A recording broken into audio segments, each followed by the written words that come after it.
tricky, really I'm tricky. afraid. My husband is good at it. He's very, he grew up in New York, so he's very accustomed to it. It doesn't bother him, but I get very afraid. Yeah.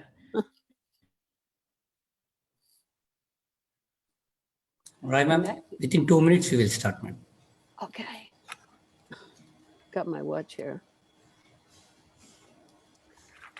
Roy, madam, can you hear me? Me? Anuradha Roy, ma'am. Sir, ma'am had a fluctuation in her connection, sir. Hang again.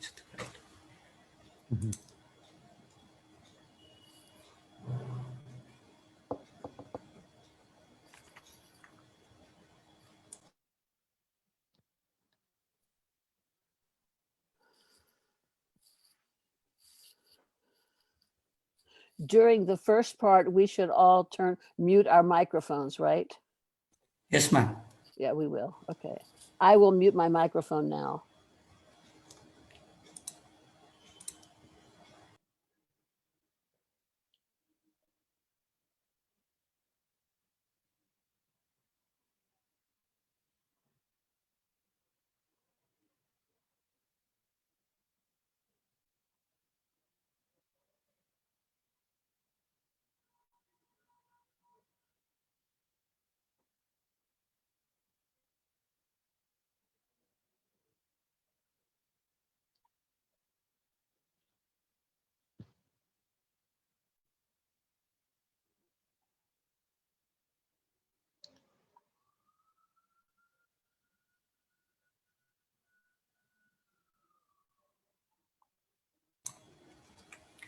Prakash sir, can we start, sir?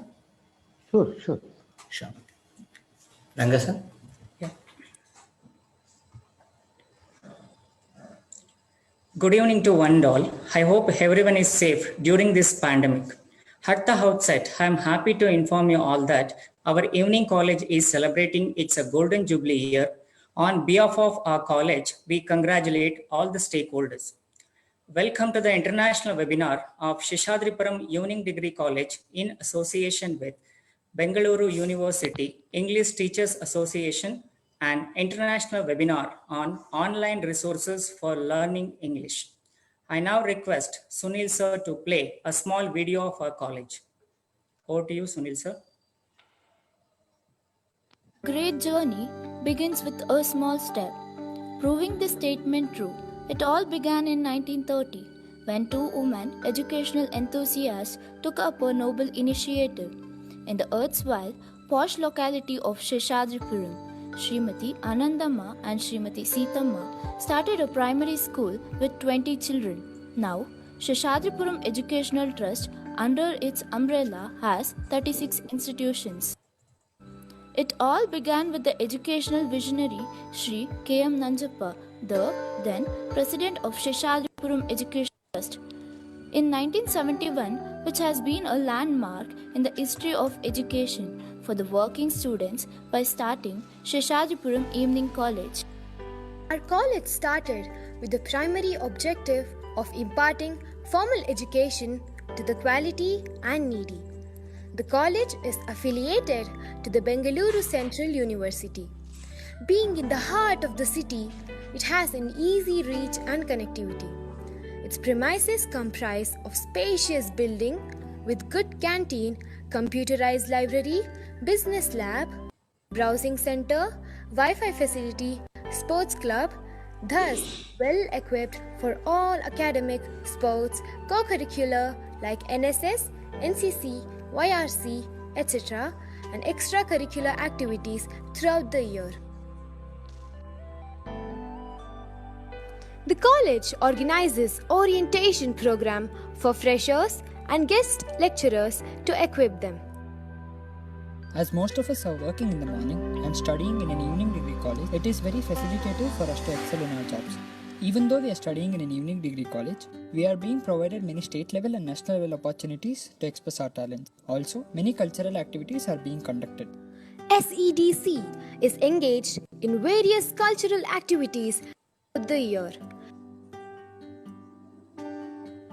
There are numerous committees in the college that perform variedly on their behalf and have a lasting effect on the college, students, as well as outsiders. Our evening degree college believes in the vision to ignite the minds of every student to identify and develop their inner strength, with the mission to promote holistic development of students by offering quality education and making them self-reliant and progressive.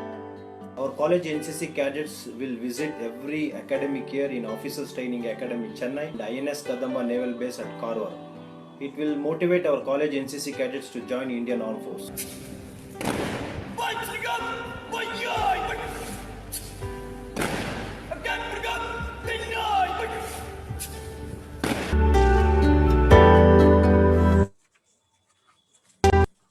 A great journey.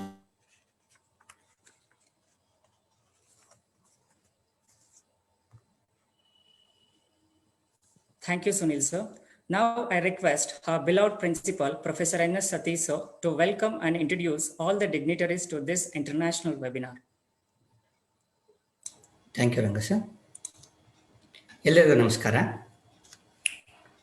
Happy evening to India and happy morning to Pittsburgh, USA. I take this opportunity to welcome you all for this international webinar in association with Bangalore City English Teachers Association. At the outset, I would like to introduce and welcome Dr. M.C. Prakash, former principal, VVS First Grade College, founder president, Bangalore University English Teachers Association, who is inaugurating this international webinar. Dr. Prakash was the rank holder during his bachelor's and master's in Mysore University. He received PhD from Bangalore University on the topic, The Theory of Absurd in Western Literature and its Influence on Kannada Literature. He has teaching experience of 37 years. He is a resource person in group dynamics, leadership, communication skills, spoken English, comparing, public speaking, etc. He designed and conducted personality development programs for the college students for 28 years. And also, he designed and conducted summer camps for tribal children at Viveka Tribal Center for Learning at Heggadadevanakkote. His works include a translation of Dr. K.S. Narasimhaswamy's 50 love poems into English, Bride Comes Home, for which he has received Kuvempu Bhasha Bharati Award in 2015. Song of Life, Dr. K.S. Narasimhaswamy's 25 poems. Poetics, Dr. R. Ganesh Alankara Shastra. Anklets, Dr. T. Yellappa's Kadalige Kadasida Deepa, Down Memory Lane, M.V. Gorpade's Nenapina Chitragalu.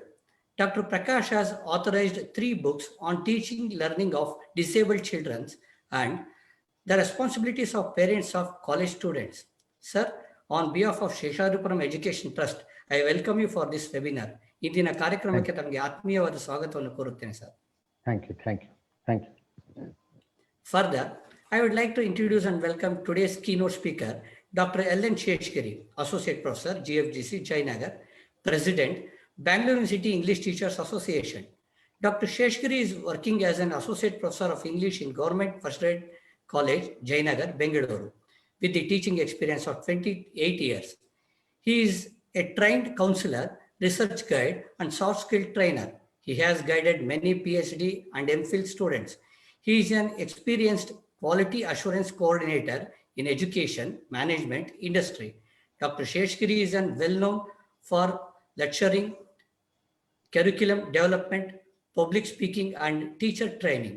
He has conducted more than 750 workshops on quality in higher education, soft skills, counseling, teacher training, and others. Sir, on behalf of Seshadripuram Education Trust, I welcome you for this webinar. ಇಂದಿನ ಕಾರ್ಯಕ್ರಮಕ್ಕೆ ತಮಗೆ ಆತ್ಮೀಯವಾದ ಸ್ವಾಗತವನ್ನು ಕೋರುತ್ತೇನೆ. Thank you, sir. Thanks. I am happy to introduce today's team speaker, Claire Brading Siskin, English language specialist, Pittsburgh, USA. Claire is a consultant teacher, trainer, and practitioner of computer-assisted language learning, popularly known as CALL, CALL. She has 20 years of classroom experience as an instructor of English as a second language and English as a first language. She is a past chair of the CALL Insert Session of TESOL. She recently completed 3 years term on Board of Directors of TESA. She has strong interest in international education and has given participation in presentation in 24 countries. She is recipient of Lifetime Achievement Award of 18 International Call Research Conference, Distance Education Innovation Award from the National University Technology Network, D. Scott Enright Insert Section Service Award, TESA, Innovation in Education Award of University of Pittsburgh, Gladys Doughty Award for Outstanding Contribution to the Profession, TESA. Claire, on behalf of Seshadripuram Education Trust, I wholeheartedly welcome you for this webinar. Namaste, Vengo Payal webinar. I hope I pronounced properly. I would like to introduce and thank you, ma'am. Yeah. I would like to introduce and welcome Dr. Anuradha Roy, former principal, Seshadripuram College, Bengaluru. Dr. Roy has 37 years of teaching experience, who has received PhD in English from the Bangalore University. She headed Seshadripuram College through NAC Reaccreditation Cycle 3 with a grade, and also under her leadership, the college has been consistently placed among top 40 best commerce colleges in India according to India Today annual survey, and 39th amongst best colleges in India by Education World in 2019. She is an editor of a handbook on writing skills and literacy vistas for Bangalore City. Dr. Roy's major field of research is women's writing in India. She has also worked as the editor on Philosophies of Rajaram Mohan Roy, which has been published in the 3 volumes by the Brahmo Samaj. At present, she is working on literary project on relevance of Tagore for today's youth. Madam, on behalf of Seshadripuram Uni Degree College, I welcome you and I request you to preside over this international webinar. Namaste. Ame Antarik Bhave Apnake Madam Shagutum Janai. Madam, I hope pronounced properly. I welcome all the office bearers and trustees of Seshadripuram Education Trust and all the principals of sister institutions and other heads of the institution, conveners, volunteers, and all the participants who have registered across the globe. Now, I welcome Dharappa Kunnur, Program Coordinator, and Sunil Kumar Ji, IQAC Coordinator. And finally, I welcome all the teaching and administrative faculties to this webinar. Thank you, one and all. Namaste. Thank you, sir, for welcoming all. On behalf of all, I welcome our beloved principal, sir, to this international webinar. Welcome, sir. Thank you. I now request Dr. M.C. Prakash, sir, Founder President, Bangalore University English Teachers Association, to render inaugural address. Over to you, sir.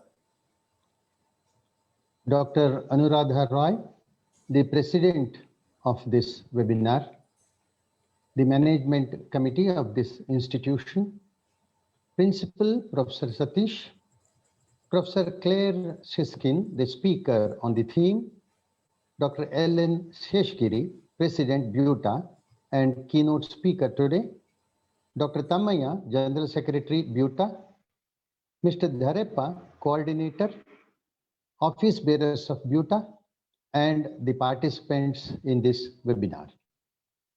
I feel very much honored to have been asked to inaugurate this international webinar on the resources for learning, on online resources for learning English.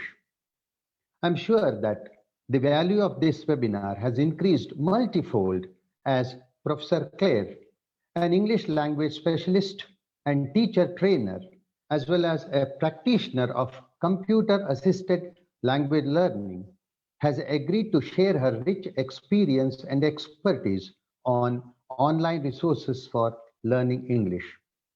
All of us, needless to add, will return wiser and motivated on this theme of the webinar.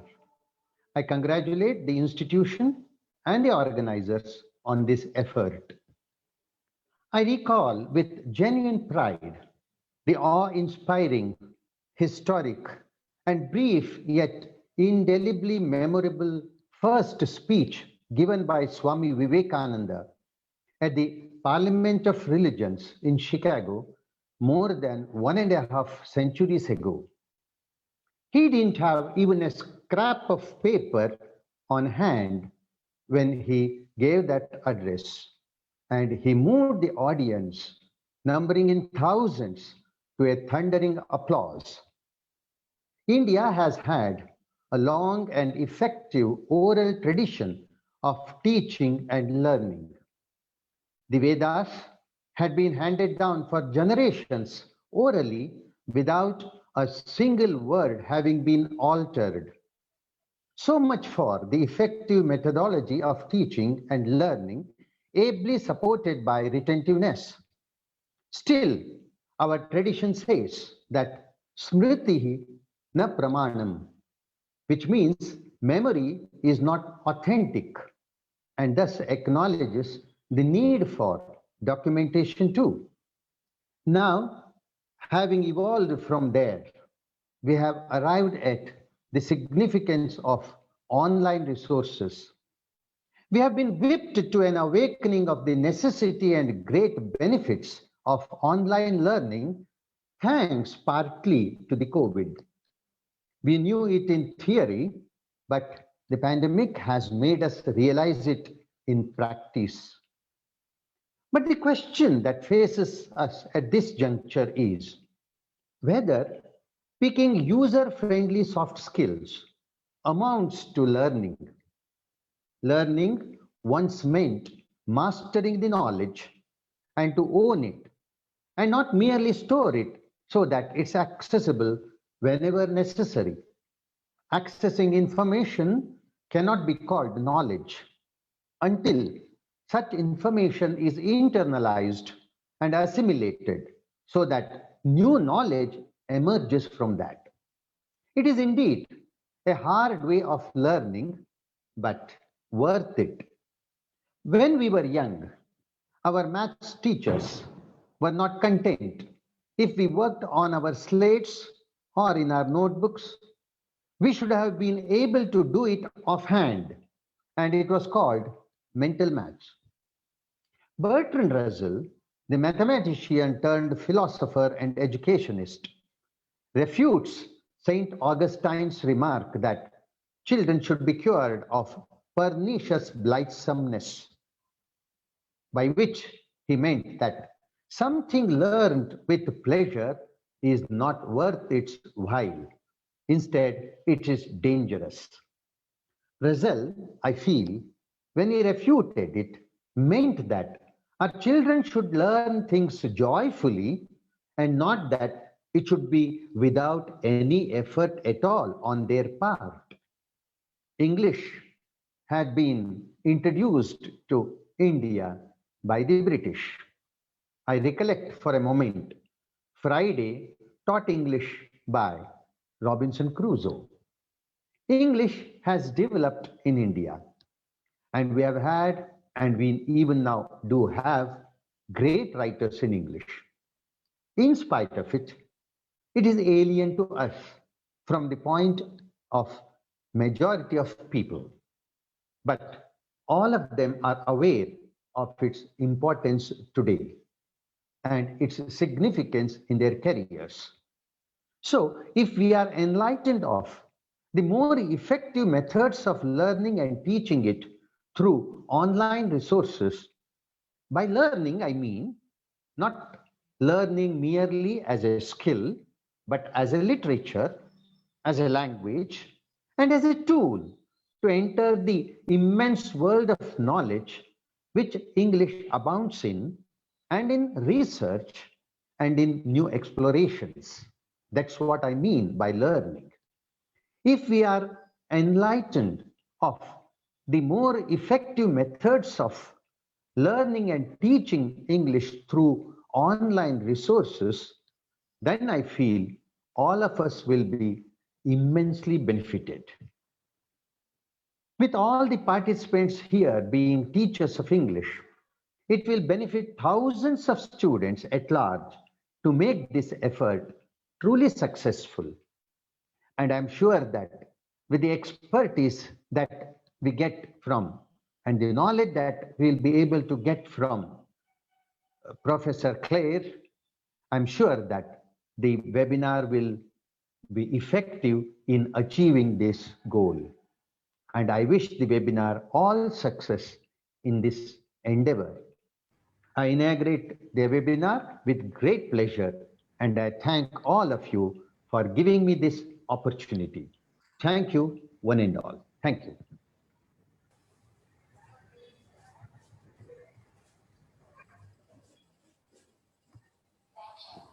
Thank you, sir, for the inaugural address. May I now request Dr. Ellen Seshagiri, sir, President, Bangalore University English Teachers Association, to enlighten us with his keynote address. Over to you, sir. Thank you, sir. At the outset, I take this opportunity to thank the management of Seshadripuram group of institutions. I thank my dear friend Dr.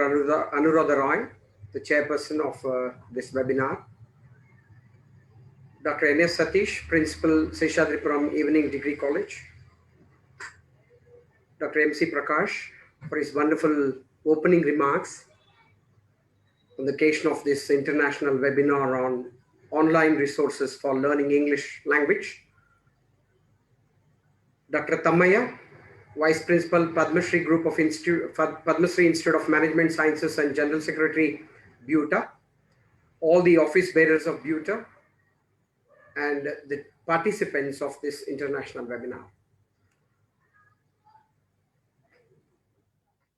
I congratulate the organizers for the topic and most appropriately wording it, because at a time when we are going through this pandemic, and most of us are, as in the initial remarks, we have had those views that whether it is beneficial advantages or not, whether it's good that teacher and the taught meet in person, or the online resources or online tools come in handy.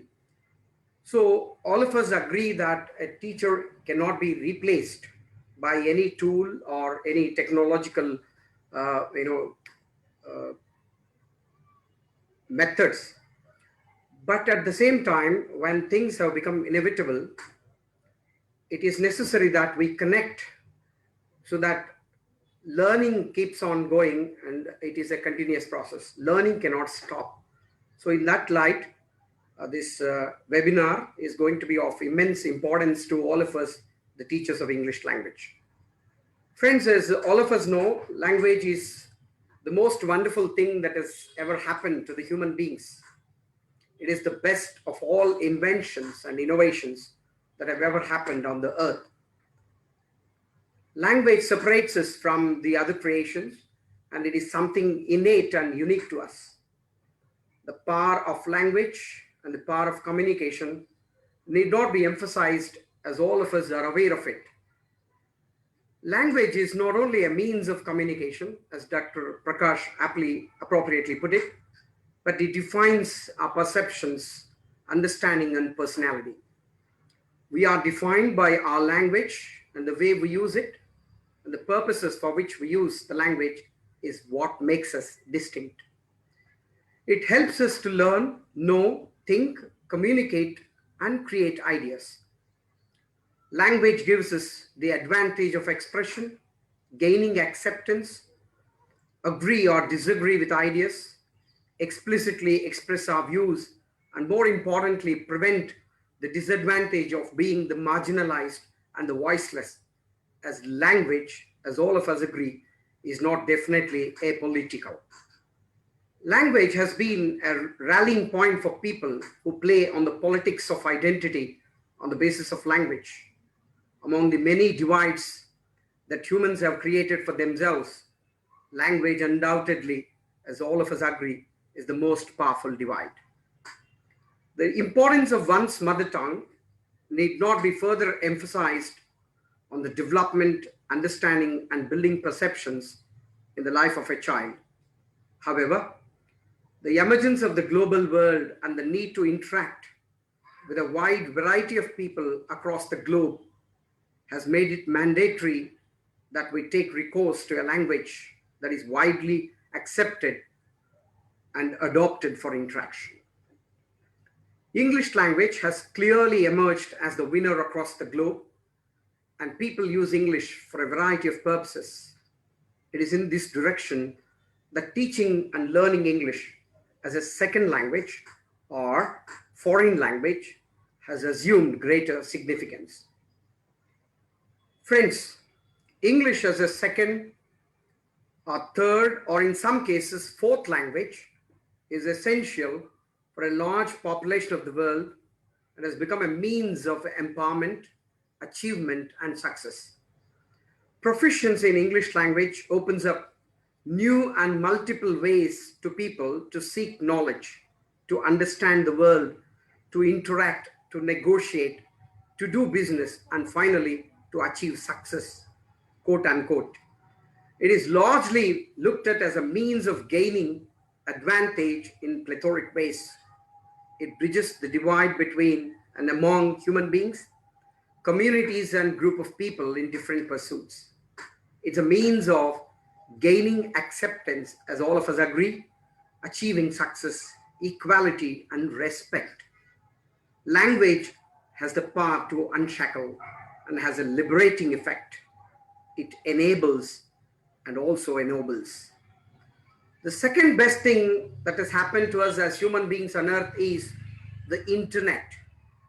Being online is the in thing in the world today, and the advantages of internet are as many as the advantages of gaining proficiency in English language.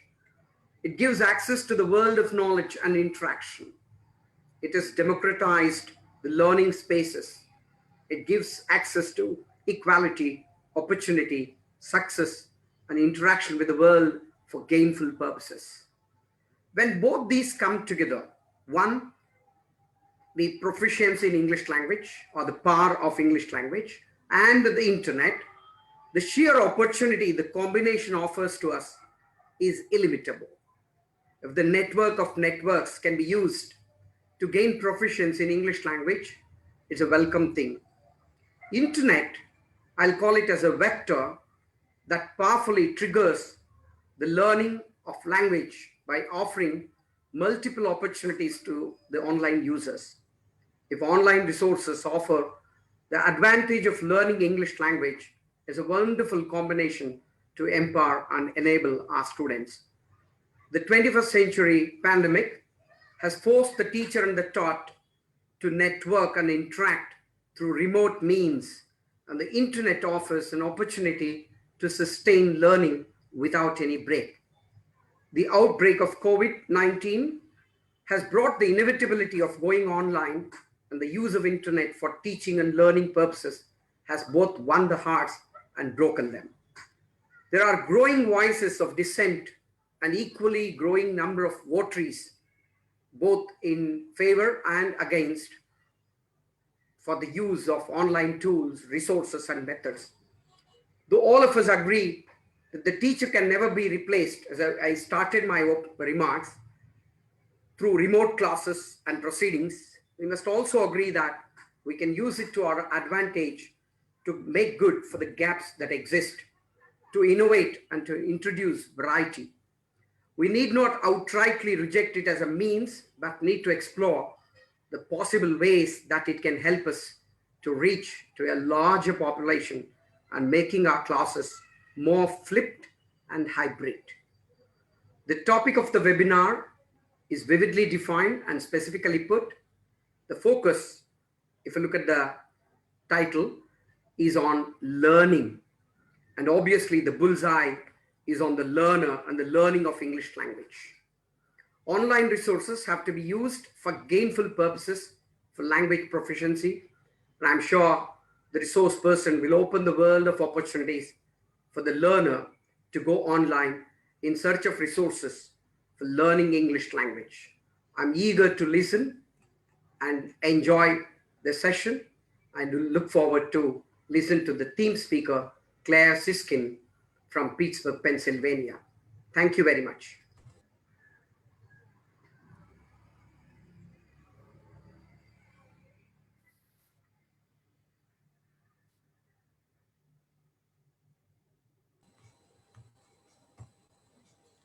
Thank you very much, sir, for your insightful keynote address. Now, I would request today's theme speaker, Claire Braddon Siskin, consultant, teacher, trainer, and practitioner of computer-assisted language learning, Pittsburgh and Pennsylvania, to address the webinar. Over to you, madam. Okay, thank you very much. Can you all hear me? Okay, namaste. I really agree with the last two speakers, both who mentioned that a teacher cannot be replaced. And I should also tell you at the beginning that my personal preference would be face-to-face traditional classroom teaching and not online teaching, but here we are. So I'm going to go ahead and share my screen, and maybe you can tell me. Okay.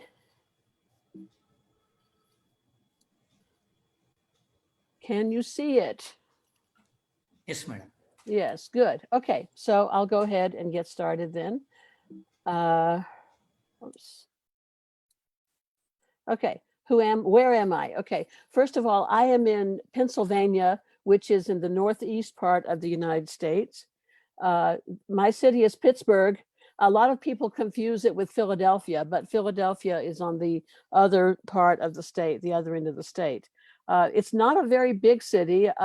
It's very beautiful because we have 3 rivers, and we have less than 1 million people, I think. So by Indian standards, this is not a large city at all, but we like it. It's called the 3 Rivers City because, as I said, we have 3 rivers.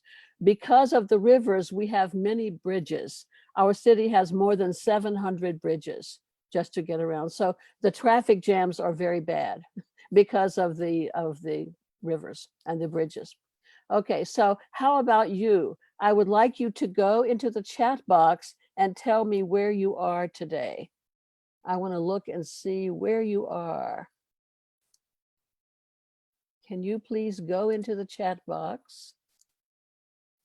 I'm trying to get into chat myself. I guess I have to stop the share for that. Okay. Can you tell me where you are? Looking to screen isn't visible. That's okay. I'm reading. All of you, please type and tell me where you are. Just curious. Ahmedabad, Darjeeling, Gujarat. Okay, look now. India, yes. Okay, India. Well, I know you're in India. Can you be more specific than that? Somebody from Iran. Nice. Okay, Kolkata, Bangalore. Yeah. Yeah. You know, later, if you want to, you can save the chat. And I plan to do that so that I can see where everybody is. Okay. Whoops. Okay, let me get back into my PowerPoint. Can you see my PowerPoint now? No, madam. No, okay, I have to share it again. Sorry, okay. All right. Okay, I'm gonna go on. Somebody's calling me. Sorry, somebody's calling me on the phone. I want to say that I love India. Most of you don't know this, but I worked in India a few years ago. I was working in Chandigarh in the Regional Institute of English. Okay, now there is a web page for this session. I will mention many resources. So in order to help you find them easily, I made a page. This is the address. I will write down the address again at the end of the session. Also, I speak very quickly, and I know that not all of you are used to American English. So at the end of this presentation, I will put my email address. If you would like to have a copy of the PowerPoint, send me an email and I'll be very happy to send you the PowerPoint. Okay, so I'm going to be talking about free tools, free materials, and a little bit about professional development. Okay, so one warning here, and that is that I don't know you, and I don't know what you know. I have no idea what your level of knowledge is on this topic. So some of this information may be very basic. Like I know that you know about YouTube, for example, but I want to talk about it perhaps in a different aspect. So if I say something that you already know, please try to be patient with me. Okay, so first we'll talk about free tools. Everything that I will talk about is free. I'm not talking about any commercial websites or products at all. Some of them may have .com, but they're still free. Okay, now what does free mean exactly? Some people are not clear about the difference between freeware and open source, especially with regards to software. Okay, freeware is something, it's free, okay, it doesn't cost money. However, freeware may have advertisements. It may never be updated. Somebody can develop some software, put it on the internet, and maybe they never go there again. Maybe they never update it or improve it at all. This source code may not be released, so you cannot go in there and change anything. So that's freeware, okay? Open source is a little bit different. Open source is an agreement between software and web developers to make something available and open it up to the public. There is no cost.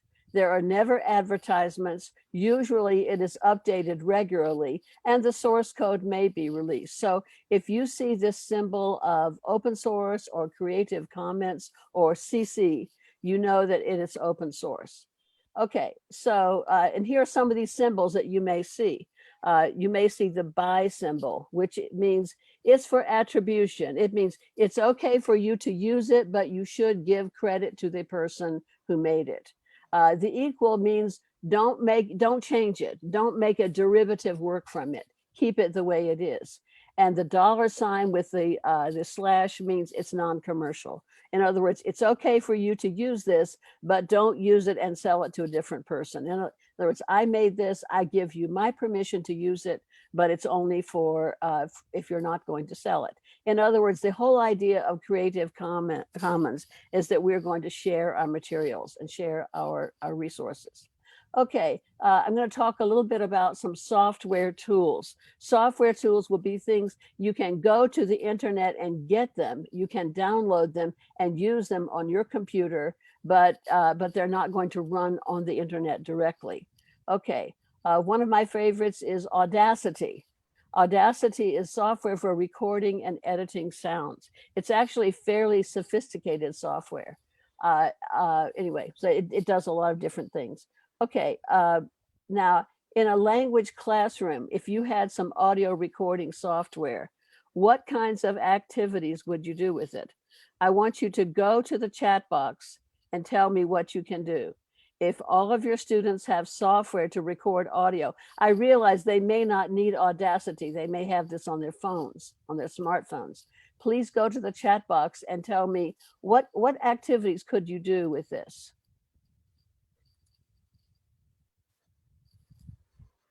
I'm looking to see what people are writing. Mobile phones, somebody writes mobile phones. Recitation of poems, good. I'm reading in the chat. Story writing, absolutely.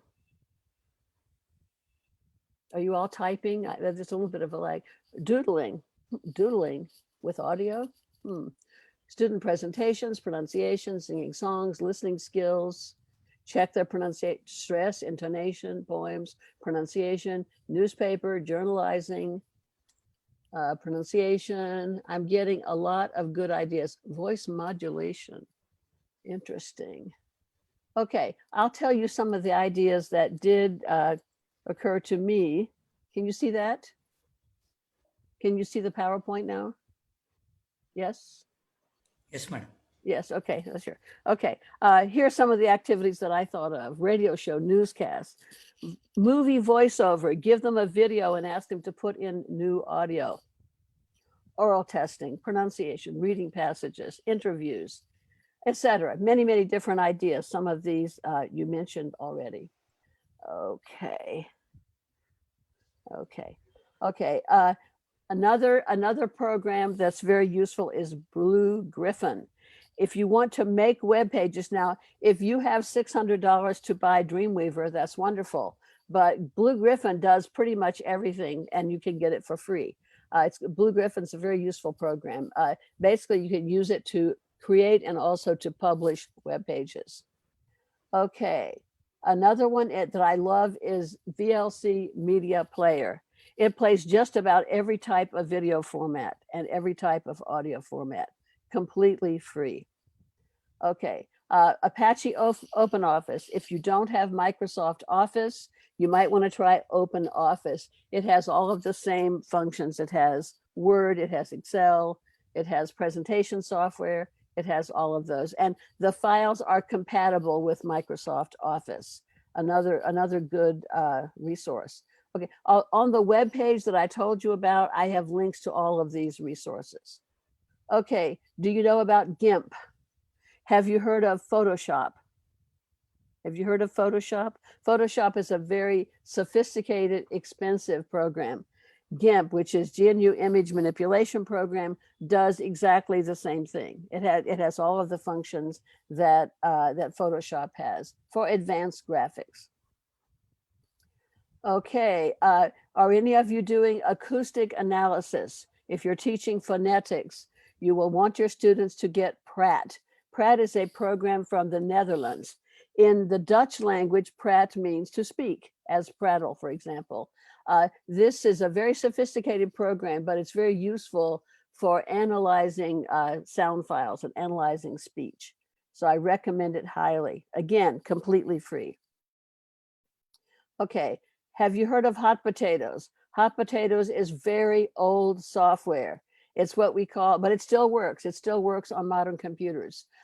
It's what we call an oldie but a goodie, okay? You can use it to make multiple choice, matching, drag and drop, cloze exercises, exercises where you fill in the blank, crossword puzzles. It makes all different types of exercises. Now, Hot Potatoes is software, but you use it to make web pages.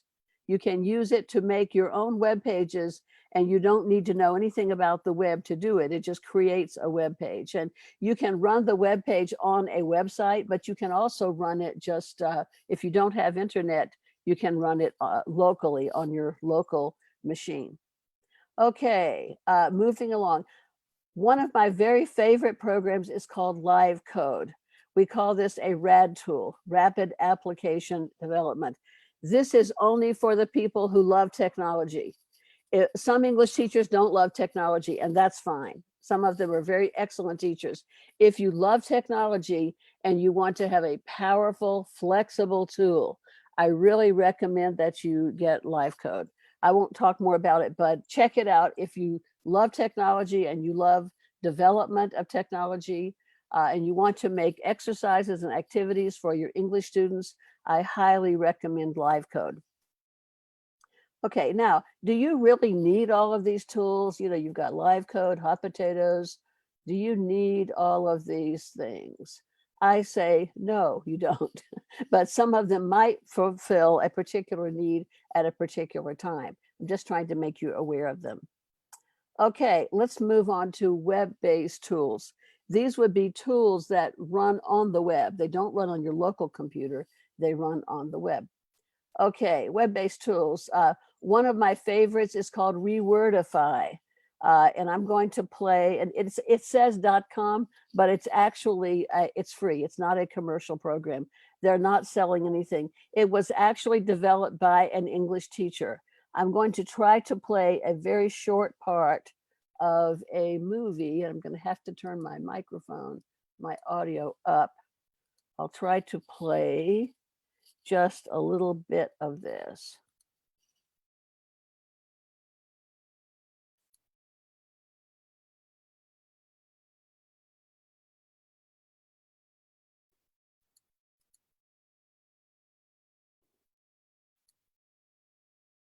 Rewordify.com is a new, free website that can help you understand more of what you read. When you see a web page or anything with lots of hard words, Rewordify.com can almost instantly simplify it, replacing all the hard words with easier ones, so you can understand more, faster, without needing a dictionary. When you read, do you see a lot of words that you don't understand? Do you wish there were a fast, easy way to understand more of what you read? When you try to look up words in the dictionary, do you get frustrated because the definitions in dictionaries are confusing and difficult to understand? Well, Now there's a new way to understand more of what you read and become a better reader. Rewordify.com takes difficult words and phrases and rewords them into easier versions. All the rewordings are highlighted. If you hover your mouse over the highlighted word or tap it with your finger if you're using a tablet or a phone, you'll see the original harder word to help you become familiar with that word and how it's used. If you want to learn a different way, you can switch everything around and have the site highlight the hard words and you mouse over or tap to see the easier replacements. Or, if you prefer, you can have the site display words like this with the original hard words and then the easier rewording displayed right after, all at the same time. There are other display choices too. Okay, let's see, turn my volume down a little bit. Okay. Anyway, I really recommend that you try that. Good program. Oh, oops, sorry. Okay. Another tool that I like a lot is called Wordle. I can't pronounce it. Wordle. And you've seen these word clouds. This is something your students might enjoy doing. Wordle is nice. It has a disadvantage, and that is that it only makes rectangles. There is another tool. Let's see.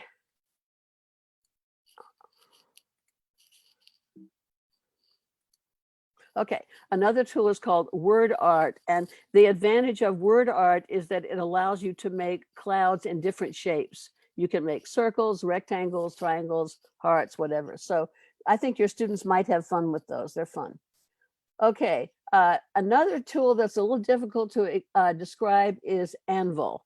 It's described as a national virtual language lab. You can go there and you can create multimedia lessons for your students. You can also have your students record audio, listen to it, react to it, discussion board, etc. Again, this tool is completely free.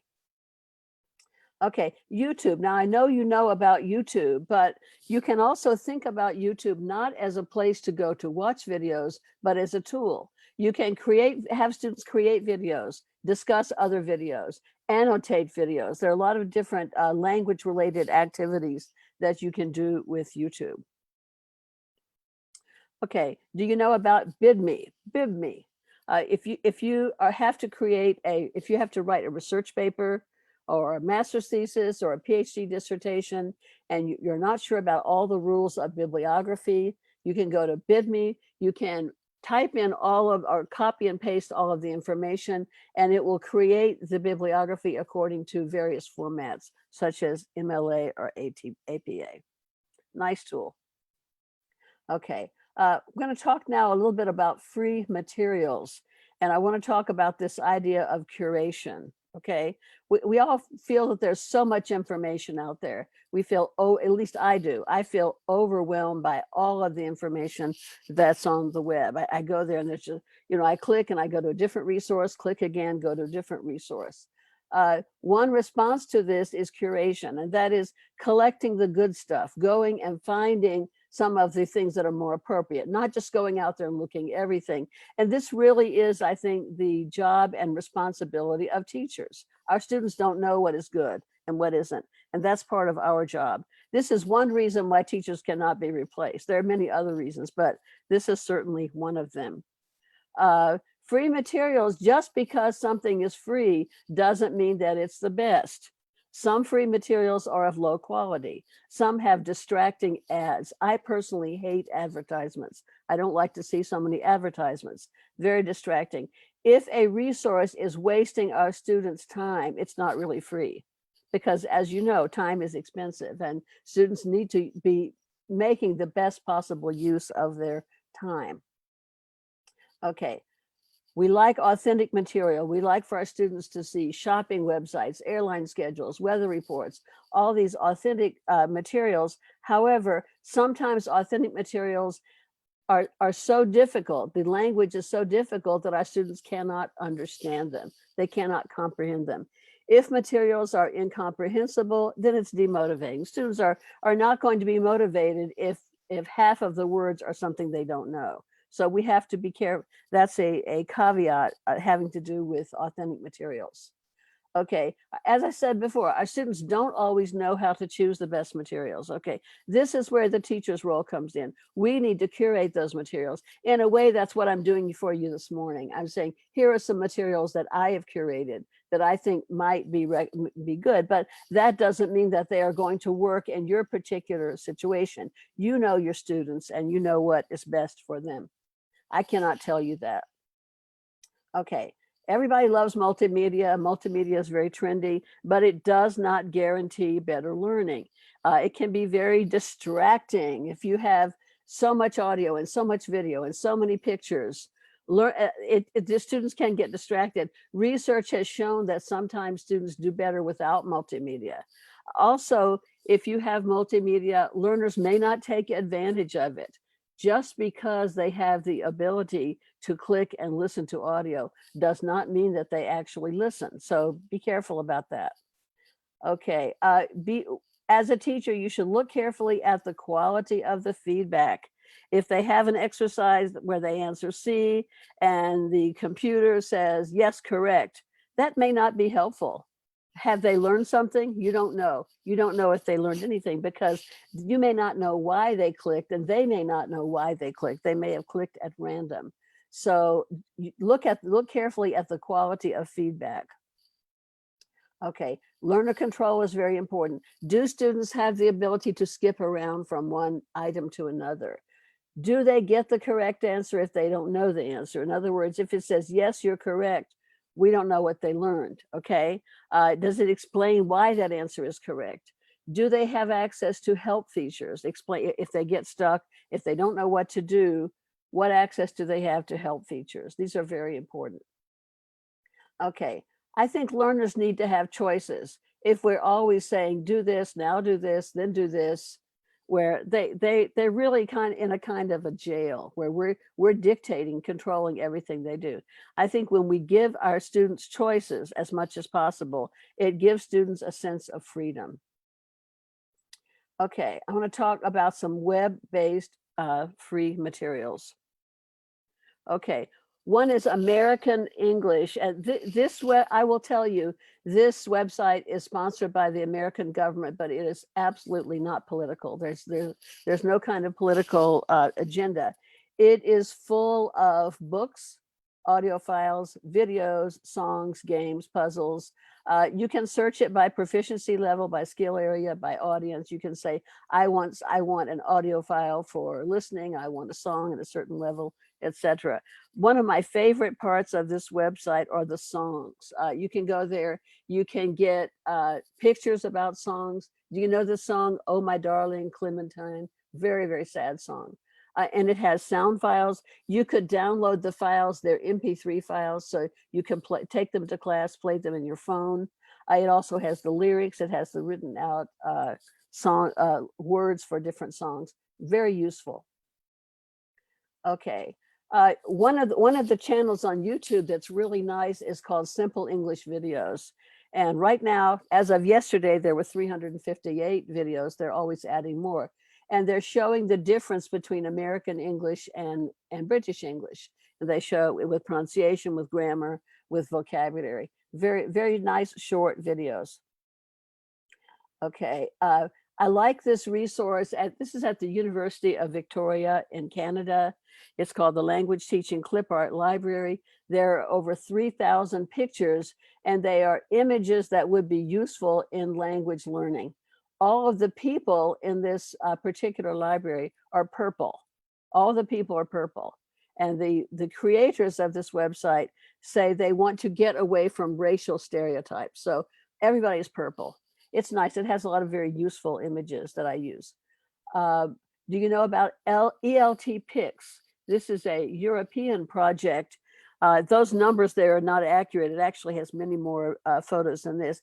This is a library of photographs that English teachers have taken. English teachers from all over the world. If they take photographs that are useful in the classroom or in teaching English, they go there and they put their photographs there and they give you permission to use them. So if you need a picture of a particular thing, go to ELT Pics. You can download it. It's completely free.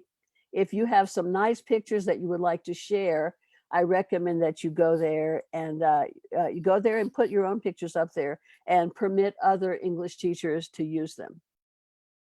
Wikimedia Commons is an enormous database, over 33 million, almost 34 million freely available media files. This means pictures, sound files, and video. Anybody can contribute to that. Anybody can use them. These are all under the Creative Commons license. Excuse me, I'm going to take a drink of water. Okay.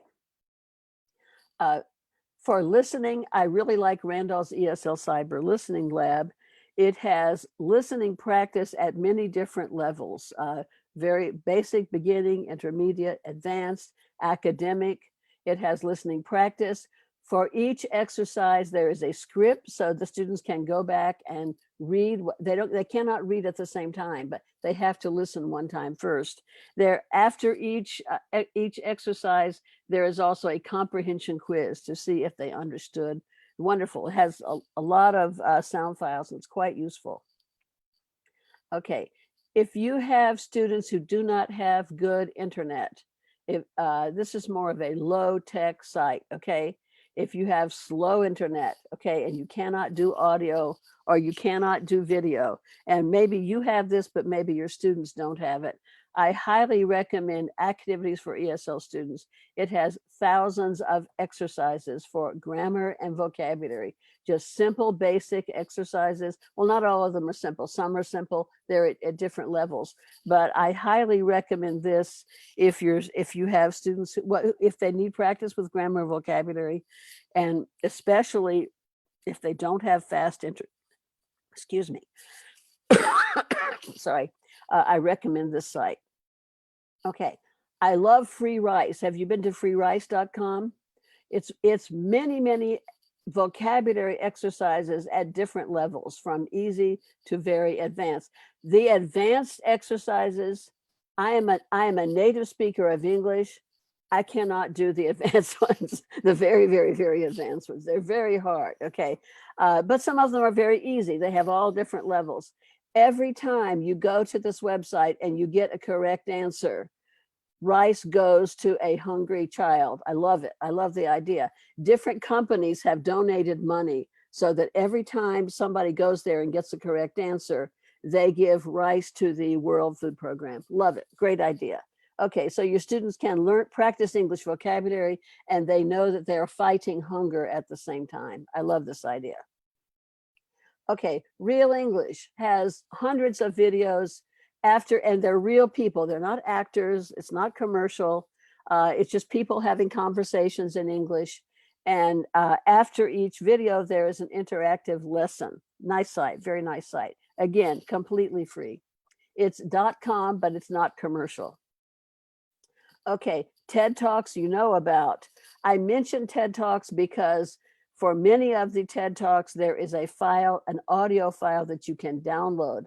So you can play it in your phone, you can play it on the internet, and it also has a transcript. So your students can read what they're listening to at the same time. And many of them are of very high interest. Okay, this is one that's very dear to my heart because I did it myself. It's called the ESL Writing Online Workshop, ESL WOW, we call it.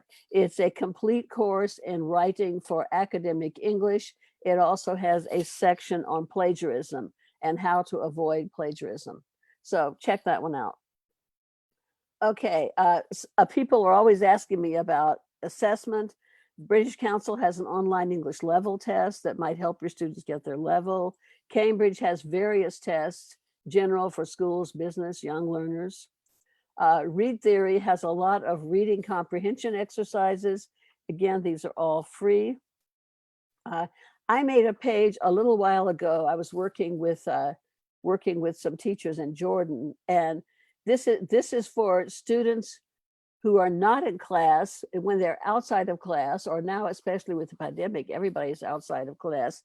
This just has a lot of additional links. Some of them I've already mentioned, but there are some additional resources where students can go and study by themselves of various kinds. And some of these are very easy, and some of these are medium, and some are more difficult. Okay, I'm going to talk a little bit about apps, not very much, but just a little bit. Okay, you know that an app is an application, it's a computer program. We think of apps as being on smartphones. This is now a separate field of call. It's mobile assisted language learning. Notice I say mobile. I think you say mobile, don't you? We say mobile, okay? Anyway, here are some applications. Again, it's very important to do curation because there are thousands of apps for learning English. Not all of them are good. This is where you can go and find the ones that are good and recommend them to your students. One that I really like is called Socrative. It's a student response system. The students can have the app on their phone. You ask them a question, they all respond, and you immediately get a general view of what they know.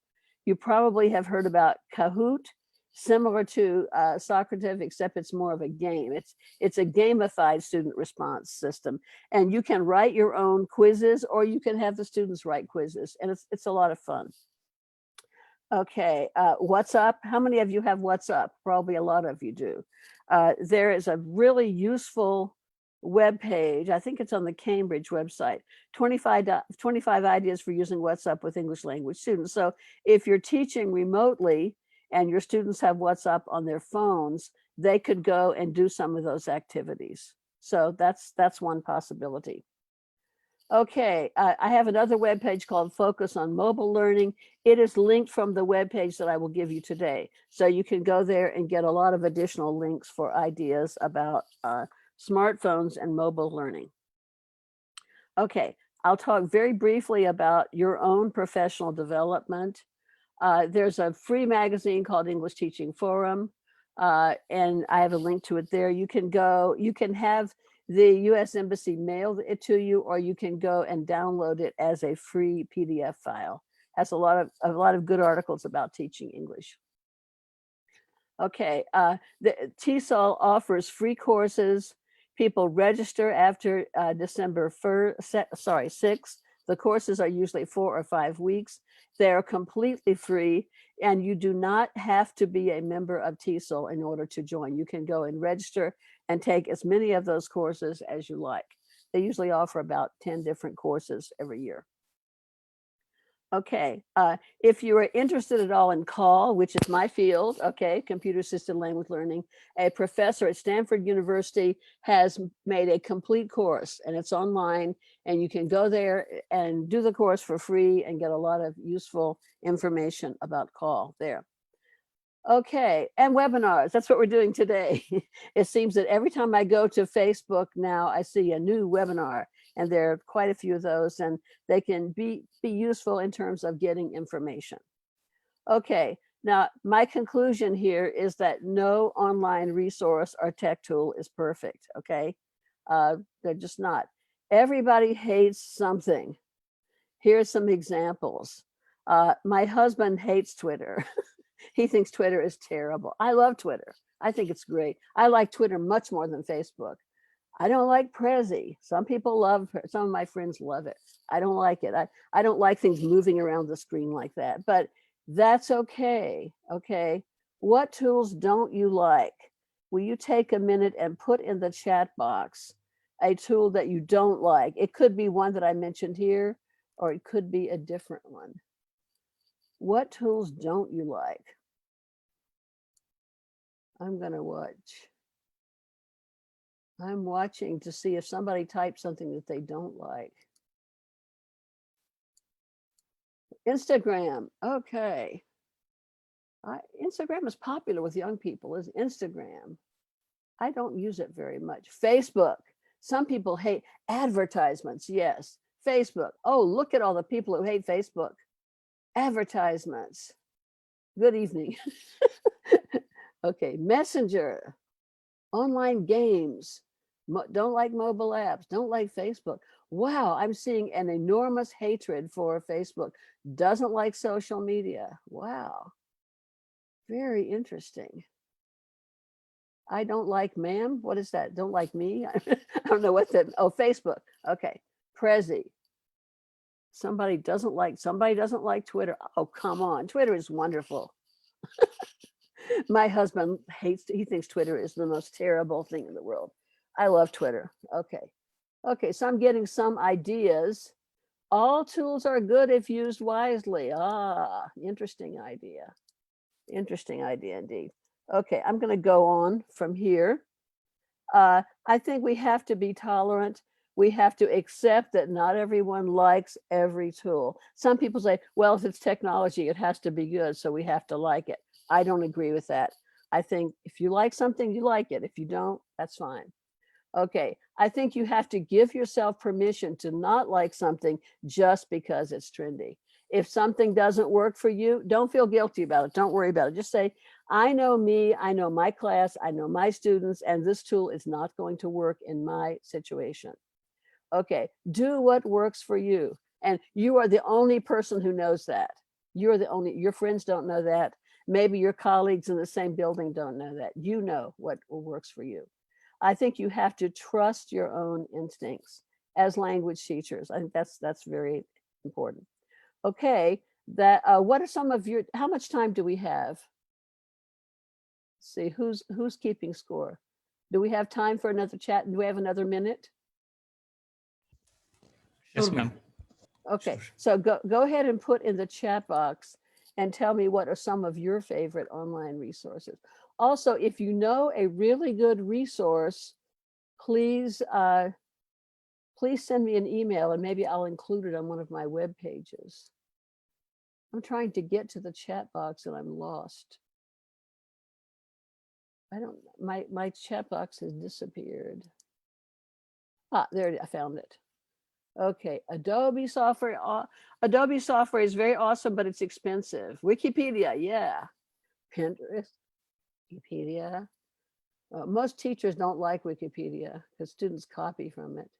PowerPoint, really, I hate PowerPoint. Puzzles, LinkedIn. LinkedIn for teaching, huh? PowerPoint, WordWeb. Lumosity, I don't know that. I will look for it. Study.com, that's a good one. Google Slides. Future, what is Future? Wikipedia, Moodle. Oh yeah, I love Moodle. Moodle's great. Reading your answers. Wikipedia, Kahoot, Slides. Google, do you mean Google? Somebody likes Google? I'm not getting a lot of answers. Well, I know it's late in India. Maybe you're all very tired. Okay, so I'll go ahead. Okay. Okay, so thank you for your attention. Here's the web page for this session. There's my email if you need it. And if we have time for questions, please don't ask me any difficult questions. Just ask me easy questions. Thank you very much, madam, for transmitting a mindset towards the theme of the webinar. Okay, now the floor is open for the interaction. As we are running out of time, we take up only few questions which we have received from the chat box. I request Sunil sir to moderate the interaction session. Over to you, Sunil sir. Thank you, sir. Thank you so much. We have received the question, the different question for the different speaker. The first question go to Claire, ma'am. Ma'am, the question is from the Anaga. In student perspective, online learning is very much stressful, and also there is a distraction of social media. So how to overcome these problems? Two different questions, but yeah, I think the best thing that we can do for a distraction is make our instructions very clear and use some kind of a learning management system like LMS, like Google Classroom or Moodle. My favorite is Moodle, or Canvas or Blackboard, and lay it out in a very clear way so that the students know exactly what to do. Some students there has been research where some students have shown that their preference is for a linear mode, where you do this, then you do this, next.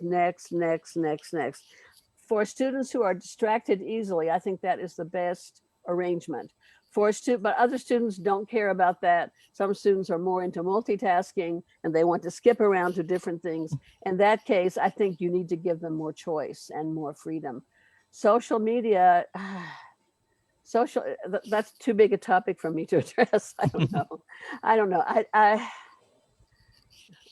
Big problem. I personally like to have web pages. That's why I'm very old fashioned. I make web pages that don't have any ads, don't have any destruction, don't have anything blinking or flashing, so that people can go step by step.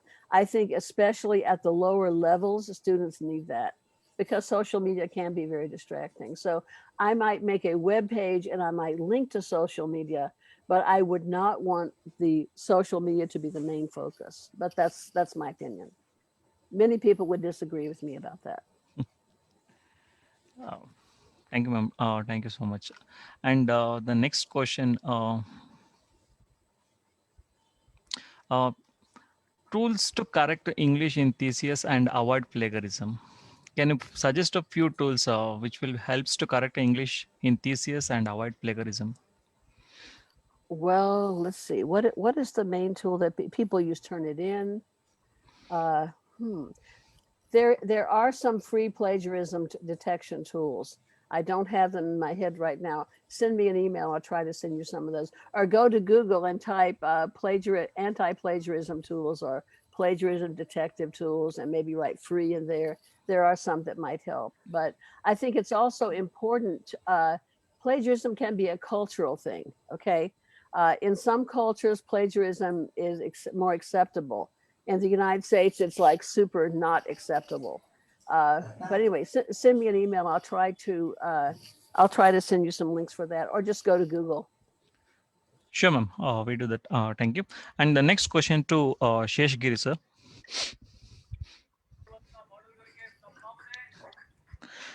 Sir, the question to you is how to improve the students' reading habit to enhance their communication, because students lack interest in reading as they are addicted to mobile. Reading as related to mobile, do you mean reading on the mobile phones? It's like I'm not sure. reading, it is like they're not showing the interest towards the studies because they are addicted too much to the mobile. Well, you could have them read on the mobile phones. That might be part of answering that. I think the problem of lack of interest is to give students choices. Say, here are 10 different articles. You don't have, don't say everybody must read this. Everybody must read this. Give them some choices so that they can select a reading material that is interesting to them. And also, as the teacher, we have to curate this. We have to try to find out what the students are interested in, interview them, give them a questionnaire, have the students interview each other and find out what their hobbies are, what their interests are. And if possible, I know it's not always possible, but give them topics to read about that they're interested in. And I think that's part of the thing. But I don't see why they can't read on their mobile phone. I find it difficult because I'm an older person, but I also read on my phone quite a bit. So let them read on their phone. Thank you. Thank you so much. And the last question for the day, ma'am. Like, what is the role of other common communication languages in addressing the various global challenges facing humanity? Could you repeat the question? That's dense. Yeah. What is the role of other common communication languages in addressing various global challenges? The role of other languages? What other languages? It's like they're trying to know that how effectively we can use the common communication languages to address the problems what we are facing generally in the society. But what languages are we talking about?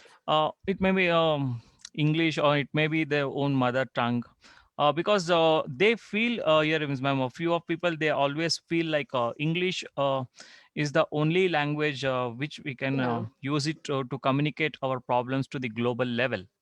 So they just want to know that is there a possibility for us to use the different languages to address the global communication? Yeah, one of the speakers at the beginning mentioned that the use of language and teaching language is very political. And I think it has become more political. Um, what can I say about this? I personally think that educational institutions should respect and give priority to the native language, because studies have shown, we have this in the United States, we have millions of immigrants and they are learning English, but of course they have their mother tongue as well. We have, it used to be, when I started teaching many years ago, we used to have English only rule, English only, English all, and we had to punish the students for speaking their native language. And the teachers were punished if they knew the native language. But today we understand that we have to respect the students' native language, and we have to allow, because if you don't, a person's language is part of their culture. And if you don't respect their language, you're showing somehow that you think that their native language is inferior. Another problem, especially in elementary school in the United States, many times the mothers and fathers don't speak English. And the children go to school and learn English. And if the teacher gives the students the idea that other languages are bad, then you're almost teaching them to disrespect their parents. And I think this is very bad. So I think we have to show respect for other languages. In my own family, my mother's native language was not English, it was French. And when she was in school, I come from Louisiana, which is a state that was colonized by the French, okay? And there's still a tradition of French there. And when my mother was in school, if the children spoke French, they were punished. They were told, no, you can't speak that language. And I think I think it's a very difficult problem, but we have to give the idea that everybody's native language and culture has equally importance. English is not a language that belongs to the British. It doesn't belong, I also was a colony. United States was a colony, a British colony, the same as India. I think that English has to be seen as a world language, not as property of Britain or property of the United States. And there are many varieties of English. When I was teaching in India, there were many vocabulary words that I didn't know, many different, like for example, when students are taking an examination and the teacher is watching them, what do you say? What is the word for that? When teachers are supervising an examination, what is that word? Can you tell me? Invigilation. Invigilation, yeah. I didn't know that word. We say proctor. The process is proctoring the exam, and the teacher who supervises the exam is called the proctor. Okay, and I didn't know that. So that maybe that comes from British English. I don't know. Maybe that is Indian English, but Indian English is a variety of English. After I worked in India, I worked in Bangladesh. Bangladesh English is different from Indian English, different from British English, different from American English. And I think that we have to understand and accept that all varieties of English should have equal status. That American English, I used to tell people, if I don't understand you, it doesn't mean that you're wrong. It means I don't understand you. I speak a different variety of English, but that doesn't mean that my English is better than your English. So is that what the question is? Maybe I didn't answer the question. I don't know. No, ma'am. But we got a good clarity in a different view. Oh, thank you so much for that, ma'am. Yeah. Ranga sir, this is from the Q&A session. Over to you, sir.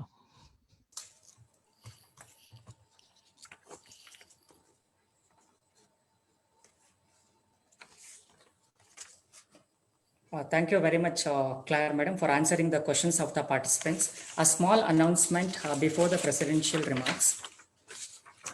We send the feedback form link now in the chat box as well as to your registered mail, which will be activated for next 48 hours. Kindly fill the same and send back for e-certificate. The e-certificate will reach you from 7 to 10 days. Very shortly, we will meet in one more international webinar of our evening college that is on 22nd September 2020, coming Tuesday. The topic is International Human Rights Law, Sexual Orientation, Gender Identity in association with Washington College of Law, American University, Washington, DC. The invitation to the register to this webinar will be sent to your email ID. May I now request Dr. Anuradha Rai, Madam, former Principal, Seshadripuram College, Bengaluru, to render the presidential remarks. Over to you, madam.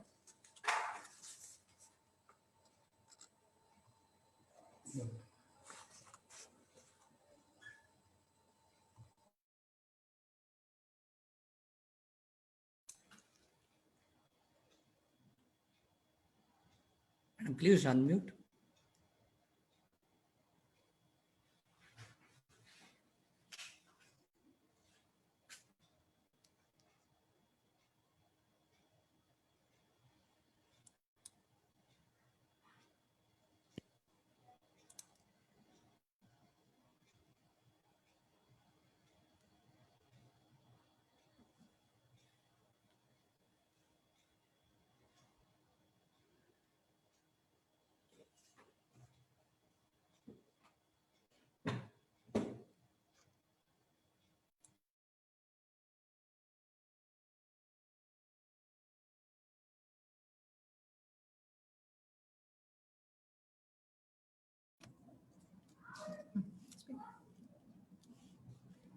Namaste. Eminent resource persons of today's international webinar, Professor M.C. Prakash, Professor Ellen Seshadripuram, and Professor Claire Braden-Siskin, Professor Satish N.S., Principal, Seshadripuram Evening Degree College, Dr. Thamaya R.B., General Secretary, Bangalore University English Teachers Association, Professor Dharappa Kanur, Head of the Department of English of the College, Sri Sunil Kumar, IQAC Coordinator, Professor Ranga, faculty and student participants. I would like to begin by thanking Professor Satish N.S. and his team at the Bangalore University English Teachers Association for giving me this wonderful opportunity to be part of this international webinar on online resources for learning English. It has truly been a privilege to share a platform with eminent fellow teachers of English who believe, like me, that learning English must be made accessible and affordable to all. It was a special privilege to listen to Professor Claire Siskin sharing her vast knowledge and insights gained through many years of practical experience in the field. I also want to use this occasion to congratulate Seshadripuram Evening Degree College for turning this depressing pandemic situation into an opportunity for organizing an outstanding series of international webinars, providing a platform for interaction with reputed academicians and scholars from across the world. The windows to the world are truly opened through these webinars. Listening to experts like Professor Claire Siskin provides us with a rare opportunity to be part of a global knowledge sharing experience. We've had 3 eminent speakers talk to us, enlighten us on this very, very relevant topic today. Dr. Prakash, Dr. M.C. Prakash, in his second meaningful inaugural speech, reminded us of the long tradition of teaching and learning that we have in our country, which today has finally led down to the acceptance of remote teaching, remote learning, online learning as a reality in this pandemic situation. Always a person with a philosophical bend of mind, Dr. Prakash reminded us that language learning is not just a skill, it is also opening the world to the language, to the learning and the knowledge which is embedded in the language. Thank you, Dr. Prakash, for your insightful comments. In his power-packed keynote address, my dear friend, Professor Ellen Seshadripuram, made that very, very important point that all of us as language teachers and hopefully our students also understand that language is never an apolitical system, that there is a power play at work in every language, and we need to negotiate the power play, and we also need to accept that language, if we are able to negotiate that power play, that language itself can be the most empowering knowledge, empowering skill of communication, of expression, of success, of fulfillment. And that is why it's so very, very important that we look at spreading this language, the English language today, which has become the global language, to as many people as possible.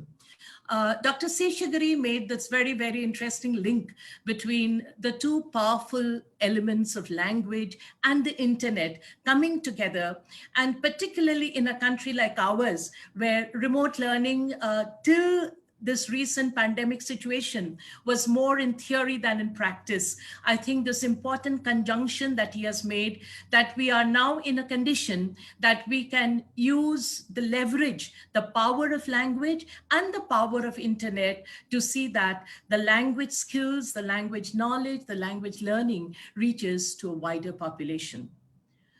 Professor Claire, what can I say about her presentation?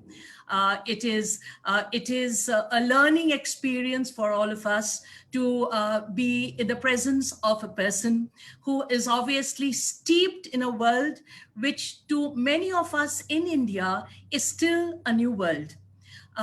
Her very, very comprehensive presentation with the kind of tools and the kind of the mechanisms which are available, Madam. What you have done is opened up an entire new world to our students, but also to us as teachers. And what is wonderful about Claire's presentation is that she has focused from the beginning on that which is freely available, on that which is easily available, and that which is accessible. So in a country like ours, where there is a lack of resources, of money, of finances among students, these are the resources which will help us. And a very, very important points. One point which all three of the speakers have touched on is the role of the teacher. And it's so interesting that we are talking of language learning through online resources. But what Madam Claire has emphasized, what Dr. Prakash or Dr. Seshadri has emphasized, is always the teacher is there somewhere in the background. We are the ones who are curating the information. We are the ones who are guiding them. So it does not mean that the online resources is going to make our position of teachers any less. We are equally, if not more important, because we can guide our students, we can guide learners of English into exposing themselves to these newer tools. And the role of the teacher will always be there and is equally valuable today in language learning. And what Claire's points that she made at the end, the importance of the native language in a country like ours, where we struggle with multiple languages and negotiate with multiple languages, the idea that the native language is equally important, but English is a world language. And the wonderful point that she made, that all the types of English which are spoken have equal status. They're different, maybe. They are touched with their local inflections, but there is nothing which is superior or inferior. And I think that kind of a point would make us feel more confident that as Indians speaking English, which might not be perfectly correct English or American English, we still have the right to communicate in that English which has become our language. Thank you. There is another point that I would like to make towards the end, is that all of us are aware that English in a developing country is the language of social as well as economic empowerment. What is happening today is that because of the changing situation, remote learning has become a reality. And what we need to do is to take this kind of information that we have got today and this kind of motivation that we have got today. The learning of English must not be confined to metropolitan cities.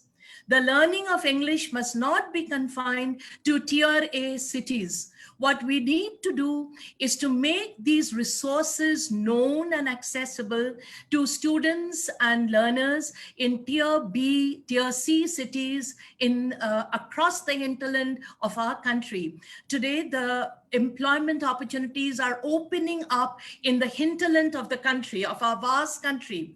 And it is so very important that we guide our people, our young people, our youth in that part of the country, which is not the metropolis, to have the confidence in learning English, speaking English, knowing that they need not have an English teacher sitting in front of them teaching them English, but knowing that there are such wonderful resources available. And this is the language of empowerment, by informing them of these wonderful resources that Claire has spoken about and the points that Professor Prakash and Professor Seshadripuram has made. I think if we can reach this kind of information to our Tier B, Tier C cities and to learners of English, and give them the motivation that they have these wonderful resources now available, I think we will be fulfilling a great responsibility. And my request here, we have the past president of Bangalore University Teachers Association. We have the present, Dr. Prakash. We have the present president, Dr. Seshadripuram. We have the general secretary, Dr. Timaya. My suggestion is, why don't we use the English Teachers Association to create programs to share this kind of information with smaller towns, smaller cities, English teachers in smaller towns, smaller cities, and create a kind of conduit, because there is no point in information, being limited to the 200 people or the 300 people who are here. We need to reach out to people in smaller towns, smaller cities, and to reach out to our youth there, so that the learning of English through these online resources. Today we are lucky, because the barrier that we had earlier, that teaching can only be face-to-face, the barrier that we had that teaching cannot be remote, thanks to the pandemic, that has gone. And the other major benefit that we have is that we can move from call to mall, because it is now in our country, mobile assisted language learning is going to be the order of the day. Computers, laptops are still out of the reach of many millions of our youth, but the smartphone is there in the hand of almost everyone now. Our students and our teachers have now adapted to the use of the mobile technology for learning. And that is why this groundbreaking work has already been done. So it is up to us to take the knowledge that we have, the information that we have, and share it to a much wider population of youth, so that they too can equip themselves and empower themselves with the language of the global language of English. Thank you once again to all my very eminent fellow members, resource people, and thank you, Professor Satish and his team, for giving me this wonderful opportunity. Thank you. Thank you very much, Madam, for your words. I request Dr. Tamaya RB, sir, General Secretary, Bangalore University English Teachers Association, to render vote of thanks. Over to you, sir. Thank you, Professor Ranga. Good evening, distinguished speakers of today's webinar, respected principals, sir, worthy teachers, valued BUTA members, invitees, and dear friends. It's my privilege to propose vote of thanks and acknowledge the contribution of each and everyone who have worked really hard to make this one-day international webinar happen. First and foremost, I, Dr. Tamaya, on behalf of Seshadripuram Evening Degree College and BUTA, would like to extend my reverence and thanks to Almighty God for making today's international webinar a stupendous success. May His blessings and grace always be on us. I would now like to extend my heartfelt gratitude and thanks to our distinguished speaker of today, Professor Claire Pradin-Siskin, English language expert from Pittsburgh, Pennsylvania, USA, for sparing her valuable time from her busy schedule to speak on the theme of today's international webinar, Online Resources for Learning English. We are very happy, grateful to you, ma'am, for sharing your vast knowledge and subject expertise. Professor has enlightened and inspired our minds. On behalf of Seshadripuram Evening Degree College and Buta, I once again thank you, ma'am. Thanks a lot. Next, I extend my sincere thanks to Dr. M.C. Prakash, former principal, VBS First Grade College, Bengaluru, and founder president of Buta, for accepting our invitation to deliver the inaugural address for our international webinar. Sir, your ideas and thoughts have enriched our minds, expressing my deepest sense of appreciation. I thank you once again on behalf of SEDC and Buta. Thank you, sir. I am immensely thankful to Dr. Ellen Sheshagiri, Professor, Government First Grade College, Jayanagar, and President of Buta, for delivering the keynote address on the webinar page. So your speech has stimulated our thought process. Virtual learning has become a reality. We all need to accept and move ahead with the new online teaching learning process. Your talk has been impressive and enriching. I extend my thanks to you on behalf of SEDC and Buta. Thank you, sir. My deepest gratitude and thanks to our beloved Dr. Anuradha Rai, former principal, Seshadripuram College, for delivering the presidential address. Ma'am, your rock-solid support and encouragement will help us to strive for excellence in all our endeavors. Once again, my sincere thanks to you, ma'am, on behalf of SEDC and Buta. My special thanks to Professor N.S. Satish, Principal, Seshadripuram Evening Degree College, for being the catalyst, stimulating and motivating us in our endeavors. He is our guide mentor. We are indebted to you. Sir, thank you on behalf of management and Buta. I extend my sincere thanks to Professor C.L. Basavarajaya, Chairman, Governing Council, for his active involvement and encouragement concerning academic activities of the college. Thank you very much, sir. I would like to thank Professor Dareppa Kannur, HOD of English, who is also my good friend, for his invitation or making this efforts and hard work to make this international webinar a grand success. My gratitude and thanks to Sunil Kumarji, IQAC coordinator, for his constant support and cooperation in organizing this webinar. I'm grateful to all Buta members for their active involvement and constant support to be a part of many academic-oriented programs. Thank you, Buta.